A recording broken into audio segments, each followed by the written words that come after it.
On May 5, 2025, Israel's Security Cabinet made a bold decision. They unanimously approved a plan to capture the entire Gaza Strip. This plan is a response to the ongoing conflict with Hamas, the militant group that controls Gaza. The objectives are clear. Israel aims to oust Hamas from power. It wants to secure the release of Israeli hostages held by Hamas, and it seeks to establish lasting peace in the region. This plan, proposed by Lieutenant General Eyal Zamir, is ambitious. It involves a large-scale military operation. The goal is to capture all of Gaza, a densely populated territory. The plan also includes a controversial element, the evacuation of Gaza's civilian population. Israel proposes to move them to the southern part of the Strip. This move, they argue, is necessary to ensure their safety during the military operation. The plan's time frame remains unclear. The duration of the proposed occupation is unspecified. This uncertainty has fueled anxiety among Palestinians in Gaza. Many fear that this is not a temporary measure but a prelude to permanent displacement. It has also raised concerns among international observers who question the legality and feasibility of such a massive population transfer. This plan represents a significant escalation in the Israeli-Palestinian conflict. It has the potential to reshape the geopolitical landscape of the Middle East. But it also carries immense risks. The potential for civilian casualties is high. The humanitarian crisis in Gaza could worsen, and the international backlash could be severe.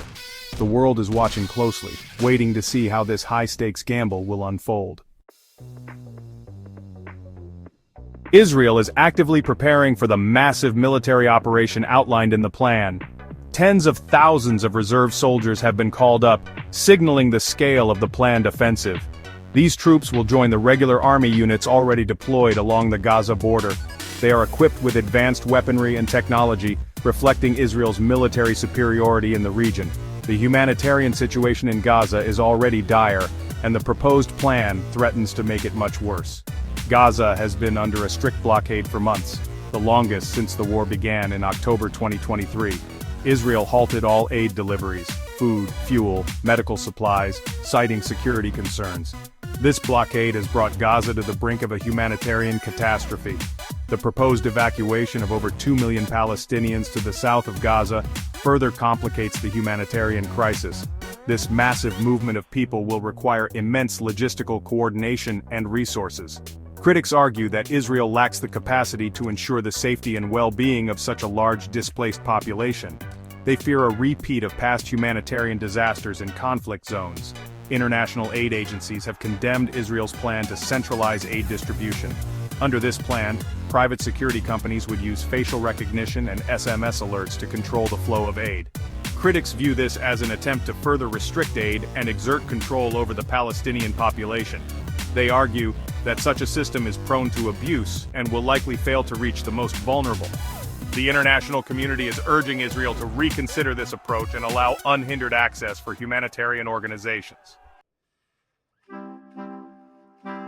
The international community has reacted to Israel's plan with widespread condemnation. The United Nations, along with numerous human rights groups, have denounced the plan as a violation of international law. They argue that the forced displacement of civilians, even under the pretext of security, constitutes a war crime. The UN Security Council is considering a resolution demanding that Israel halt its plan, but a US veto is expected. Domestically, the plan has deepened existing divisions within Israeli society. While the government maintains broad public support for its actions against Hamas, the plan to capture Gaza has sparked protests. The Hostages Families Forum, a group representing the families of Israelis held captive in Gaza, has criticized the plan. They argue that it prioritizes territory over the lives of the hostages. Public opinion polls suggest that a majority of Israelis share this concern. The hostage situation remains a highly sensitive issue in Israel. The fate of the remaining hostages, some of whom are believed to be dead, weighs heavily on the national psyche. While the government insists that the plan will ultimately lead to their release, many fear that it will only endanger them further. The families of the hostages are caught in a painful limbo, torn between hope and despair. The international community is urging both sides to return to the negotiating table and seek a peaceful resolution. However, the prospects for a diplomatic breakthrough seem dim. Trust between Israel and Hamas has completely eroded, and both sides appear entrenched in their positions.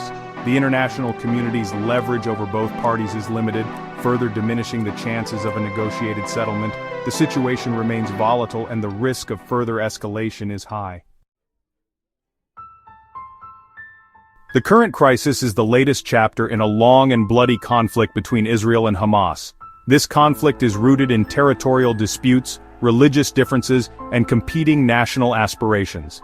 Understanding this complex history is essential to grasping the current situation and the challenges to peace. The seeds of the conflict were sown in 1948 with the creation of the State of Israel. This event led to the displacement of hundreds of thousands of Palestinians who were forced to flee their homes. Hamas, designated as a terrorist organization by many countries, came to prominence in the late 1980s. It opposed the Oslo Accords, which aimed to bring peace between Israel and the Palestinians. Hamas's control of Gaza since 2007 has been marked by cycles of violence and ceasefires. The group's commitment to the destruction of Israel and its use of terrorism have made it a formidable adversary for Israel. The current round of fighting was sparked by a Hamas attack on southern Israel on October 7, 2023. This attack, which killed 1,200 Israelis and resulted in the capture of over 200 hostages, was the deadliest in Israel's history. It shocked the world and drew widespread condemnation. Israel responded with a massive military offensive, targeting Hamas infrastructure and military capabilities in Gaza. The future of Gaza and indeed the entire region hangs in the balance. The international community faces a daunting challenge in trying to broker a lasting peace. The deep mistrust between Israel and Hamas, the humanitarian crisis in Gaza, and the volatile regional dynamics all pose significant obstacles. As the world watches anxiously, the question remains, will this latest escalation lead to a resolution or further entrenchment?